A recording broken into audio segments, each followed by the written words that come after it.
अस्सलाम वालेकुम, how are you? Welcome to wow chemistry. तो आज का हमारा टॉपिक है कि क्लासेस ऑफ ऑर्गेनिक केमिस्ट्री क्या क्या होती हैं, कौन कौन सी होती हैं और ये किस तरह इनको कंसेप्ट जो है दिया गया है कि क्लासेस ऑफ ऑर्गेनिक केमिस्ट्री या क्लासेस ऑफ हाइड्रोकार्बन जो होता है, क्लासेस ऑफ हाइड्रोकार्बन के अंदर कौन कौन सी चीज़ें आती हैं और इसको किस तरह से अच्छे तरीके से याद किया जाता है, आज आपको मैं ये बताऊंगा। तो चलते हैं अपने टॉपिक की तरफ। तो आज का जो हमारा टॉपिक है वो है जी क्लासेस ऑफ हाइड्रोकार्बन। तो क्लासेस ऑफ हाइड्रोकार्बन जो है इसको दो हिस्सों के अंदर हम डिवाइड करेंगे। एक तो जिसकी बुनियाद होगी वो क्या होगी, स्ट्रक्चरल, वो हम बाद में देखेंगे। सबसे पहले जो हम देखेंगे वो है कि क्लासेस ऑफ हाइड्रोकार्बन किस चीज की बुनियाद पे, उसके बॉन्डिंग की बुनियाद पे, कार्बन के दरमियान जो बॉन्डिंग होती है इसकी बुनियाद के ऊपर हाइड्रोकार्बन की कितनी क्लासेस हैं और कौन कौन सी हैं ये देखते हैं। तो बॉन्डिंग के लिहाज से किस तरह की हमारे पास, जैसे ये कार्बन है, अब यहाँ पे ये जो दो कार्बन है ये अपनी वैलेंसीज किस तरीके से पूरी कर रहे हैं, आया कि ये चारों की चारों वैलेंसियां अपनी सिंगल बॉन्ड से पूरी कर रहे हैं या फिर किसी और डबल से या ट्रिपल से। तो जैसे ये दो कार्बन है, ये दोनों कार्बन अपनी चारों वैलेंसियां किस चीज से सेटिस्फाइड कर रहे हैं, सिंगल बॉन्ड से। तो ऐसा हाइड्रोकार्बन जो क्या कर रहा होगा, सिंगल बॉन्ड से, ये एक अलग क्लास है। इसी तरह हमारे पास अगर कोई ऐसा हाइड्रोकार्बन है जो अपनी चार वैलेंसियां क्या है जी, कम से कम उसके अंदर एक चेंज है कि उसके अंदर क्या है, डबल बॉन्ड है, तो वो एक अलग क्लास है। ये सारी देखें हाइड्रोकार्बन को इन बॉन्डिंग की बुनियाद पे जिन जिन क्लासों के अंदर डिवाइड किया जाता है वो देखते हैं। तो जो सबसे पहले हमारे पास है उस सबसे पहले जो है क्लासेस के अंदर वो है हमारे पास अल्केन। तो अल्केन क्या चीज होती है, अल्केन हमारे पास ऐसा हाइड्रोकार्बन है, अल्केन ऐसा हाइड्रोकार्बन है जो क्या करता है, सारी की सारी वैलेंसियां इस अल्केन के अंदर, कार्बन सारी की सारी वैलेंसियां किस चीज से पूरी करता है, सिंगल बॉन्ड से। तो जो बच्चे ज्यादा इंटरेस्टिंग है ऑर्गेनिक केमिस्ट्री के अंदर तो अपनी आप नोटबुक निकाल लें, इसको साथ साथ नोट करते जाएं ताकि आपको अच्छे तरीके से याद होता जाए। तो उसके बाद जैसे इस कार्बन के ऊपर क्या है जी, सारे सिंगल बॉन्ड है और ये चारों के चारों जो बॉन्ड है ये सिंगल बॉन्ड से पूरे कर रहे हैं। तो ये एक हमारे पास हाइड्रोकार्बन है जिसके अंदर क्या है कि कार्बन अपने बॉन्ड बना रहे, सारे के सारे क्या है जी, सिंगल बॉन्ड से अपनी वैलेंसियां चारों पूरी कर रहे हैं। इसी तरह दूसरा है जिसको कुछ इस तरह से लिखा जाता है, ये है हमारे पास इथेन। तो इथेन क्या कर रहा है कि इथेन अपनी सारी की सारी चारों वैलेंसियां सिंगल बॉन्ड के जरिए पूरी कर रहा है। जैसे इस कंपाउंड के अंदर है, इसका नाम है मीथेन और इसका नाम है इथेन। तो इसी तरह इसकी एक और एग्जांपल करते हैं, कौन सी है जी, सी, तीन कार्बन वाले, इसको हम प्रोपेन कहेंगे। तो ये सारी की सारी अपनी वैलेंसियां किस तरह पूरी कर रहा है, सिंगल बॉन्ड से। तो ये हमारे पास है अल्केन। अल्केन की एक और एग्जांपल कर लेते हैं, जिस तरह हमारे पास क्या है जी, CH2, सिंगल बॉन्ड CH2, फिर सिंगल बॉन्ड CH2।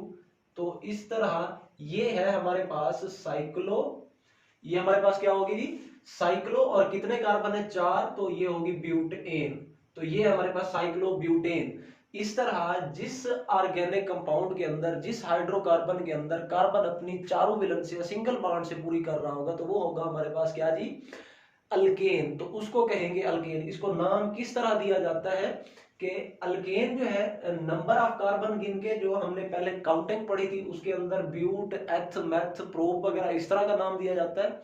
और उसके बाद जो है इसका जो ये सफिक्स है जिसको हम ANE से जाहिर करते हैं, ये इंडिकेट करता है कि इस हाइड्रोकार्बन के अंदर क्या है, सारे के सारे सिंगल बॉन्ड है।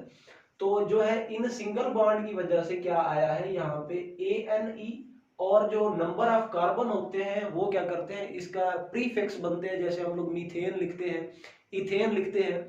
तो इसके बाद हम लोग अगली जो है अपनी क्लास, जो इसके बाद अगली क्लास है अल्कीन, तो उसके अंदर सिर्फ ENE का क्या होता है, चेंज होता है। तो उसको देखते हैं वो किस तरह किया जाता है।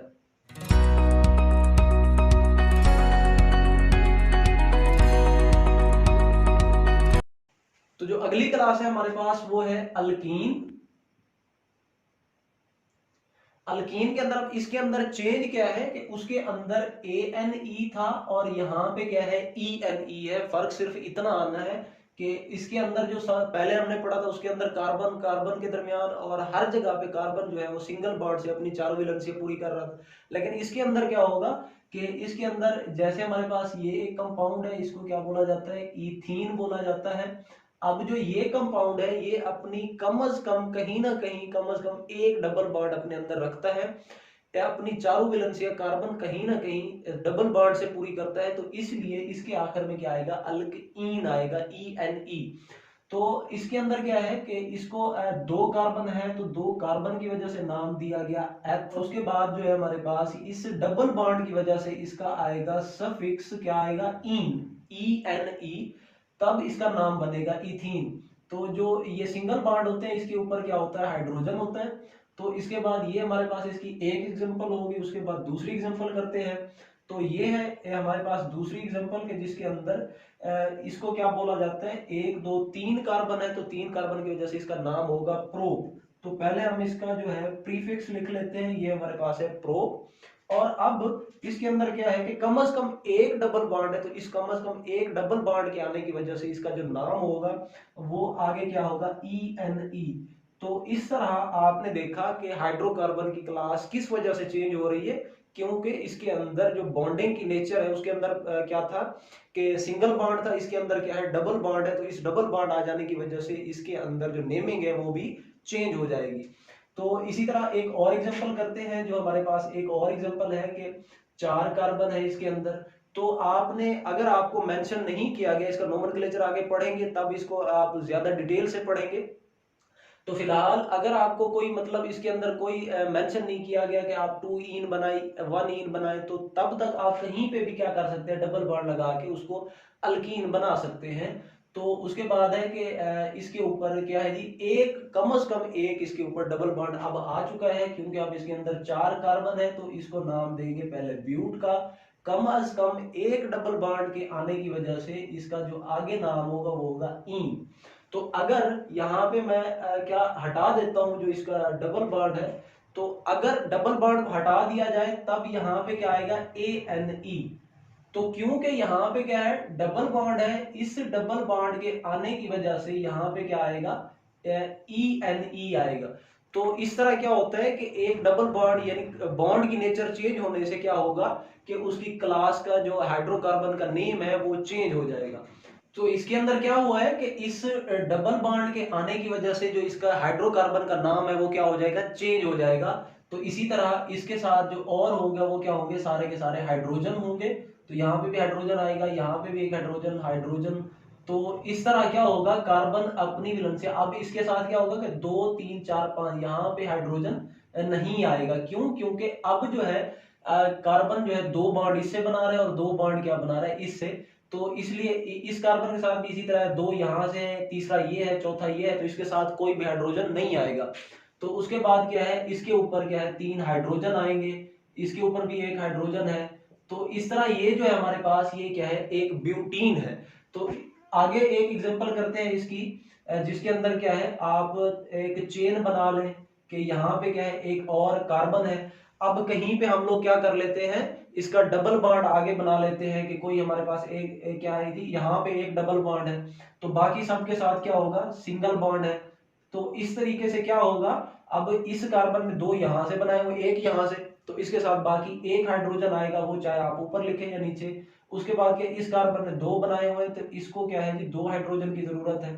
तो इस तरह क्या होगा कि एक एक कार्बन ने अपना चार चार बॉन्ड पूरा किए हैं, और इन चार चार बॉन्ड के पूरे करते हुए इसके ऊपर भी सारे हाइड्रोजन आएंगे।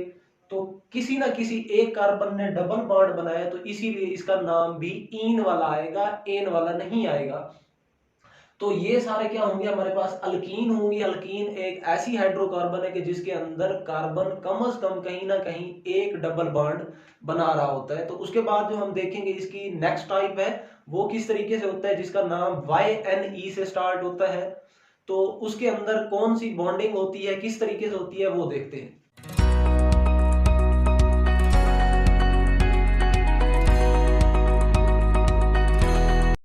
तो उसके बाद तीसरी जो टाइप है हमारे पास वो है अल्काइन, YNE। तो इसके अंदर YNE आया हुआ है, किस वजह से? क्योंकि इसके अंदर कम से कम क्या होता है? ट्रिपल बॉन्ड होता है। तो कार्बन, अगर ऐसा हाइड्रोकार्बन है जिसके अंदर कम से कम एक ट्रिपल बॉन्ड मौजूद हो, तो उसको क्या नाम देंगे? अल्काइन का नाम देंगे, यानी YNE वाला कंपाउंड होगा वो हमारे पास। तो इसकी जो नेमिंग होगी वो क्या होगी? 2 कार्बन है तो इसको हम लोग एथ बोलेंगे। अब कम से कम एक ट्रिपल बॉन्ड आया हुआ है तो इसकी वजह से क्या होगा? YNE आएगा।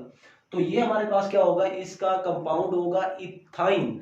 तो इस इथाइन के YNE आने की वजह क्या है? कि इसके अंदर ट्रिपल बॉन्ड है। तो इस तरह इसकी जो दूसरी एग्जांपल है हमारे पास, वो आप कोई भी आप हाइड्रोकार्बन रख सकते हैं। तो इस तरह इसका जो क्या होगा? इस कार्बन ने अब 3 बॉन्ड यहां से बना लिए हैं, अब आगे ये सिर्फ एक बॉन्ड बनाएगा हाइड्रोजन के साथ। तो इसी तरह इस कार्बन ने 3 यहां से बनाए हुए हैं, एक यहां से, 4 बॉन्ड बना लिए हैं। अब इसके साथ कोई हाइड्रोजन नहीं आएगा। उसके बाद इस कार्बन ने एक बॉन्ड बनाया हुआ है, तो अब क्या होगा? 3 बॉन्ड ये हाइड्रोजन के साथ क्या करेगा? पूरे करेगा। तो अब जो है इसका नाम क्या होगा? कि 3 कार्बन है तो पहले हमने क्या लिखना है? प्रो। अब कम से कम एक ट्रिपल बॉन्ड आया हुआ है तो इसीलिए क्या आएगा? YNE, यानी कि प्रोपाइन होगा इसका नाम, ना कि ENE आएगा, ना ही ANE आएगा। वजह क्या होगी उसकी? कि इसके अंदर कम से कम एक ट्रिपल बॉन्ड आया हुआ है। तो इसी तरह जो इसकी एक नेक्स्ट एग्जांपल करते हैं वो क्या होगी? कि कोई भी आप ऐसा हाइड्रोकार्बन जो चेन के अंदर है या किसी और चीज के अंदर है, या वो ब्रांच के अंदर होना चाहिए या स्ट्रेट के अंदर, तो आप कहीं पे भी क्या लिख सकते हैं? ट्रिपल बॉन्ड लिख सकते हैं, जब तक मेंशन नहीं किया गया। अगर किसी हाइड्रोकार्बन के अंदर ये मेंशन नहीं किया गया कि आप फलां कार्बन के ऊपर ट्रिपल बॉन्ड लगाए, तब तक आप कहीं पे भी ट्रिपल बॉन्ड एडजस्ट करके क्या कर सकते हैं? उसके ऊपर हाइड्रोकार्बन को अल्काइन बना सकते हैं। तो उसके बाद क्या है? इस कार्बन ने एक बॉन्ड यहां से, अब एक ये है, 3 हो गए, चौथा ये हो गया। इस कार्बन ने अब क्या है? यहाँ पे एक और कार्बन है, 3 बॉन्ड बनाए हुए हैं, तो चौथा क्या होगा? वो हाइड्रोजन से पूरा करेगा। इस कार्बन ने 3 यहां से, एक यहां से, ये भी 4 कंप्लीट कर चुका है, तब इसके अंदर कोई हाइड्रोजन नहीं आएगा। अब जो लास्ट वाला कार्बन है, इसने क्या किया हुआ है? कि इसने अब ट्रिपल बॉन्ड बनाया हुआ है, 3 बॉन्ड बना लिए हैं, तब क्या होगा? कि ये सिर्फ और सिर्फ एक बॉन्ड बनाएगा, किसके साथ? हाइड्रोजन के साथ। तो ये जो कंपाउंड होगा इसको नाम हम देंगे कि 1, 2, 3 और 4 कार्बन है, और जो 5वां ये हमारे पास। अगर इस ब्रांच को साथ गिनेंगे तब हमारे पास नाम और होगा। अगर हमने सिर्फ इसको आईयूपैक नेमिंग की तरह जो ब्रांच को है, ये हमारे पास क्या होगा? वैसे ये होगा मिथाइल, तो इसको हम अलग से मिथाइल ग्रुप के नाम से भी उसको नाम दे सकते हैं। तो ये आगे हम लोग नोमेनक्लेचर के अंदर मजीद डिटेल से पढ़ेंगे। तो इस तरह क्या होगा? ये 3 क्लासेस होंगी हमारे पास, किस चीज की? हाइड्रोकार्बन की। तो चौथी जो क्लास है इसकी वो है एरोमेटिक के ऊपर, कि एरोमेटिक एक अलग से क्लास है हाइड्रोकार्बन की, जिसके अंदर क्या होता है? बेंजीन रिंग होता है। वो देखते हैं किस तरह होता है।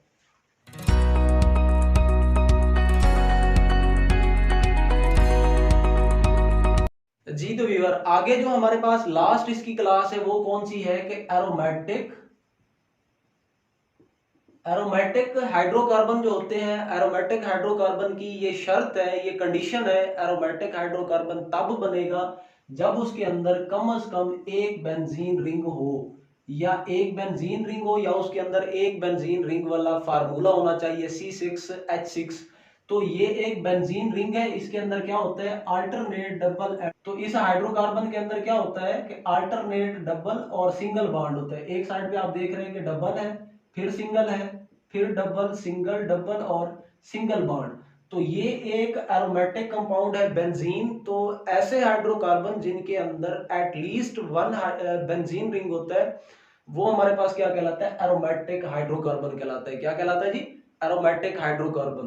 तो जो इस एरोमेटिक को समझने के लिए क्या है जी, आगे इसका बेंजीन का स्ट्रक्चर समझना जरूरी है, जिसके अंदर क्या होता है? CH, फिर सिंगल बॉन्ड CH, उसके बाद फिर CH।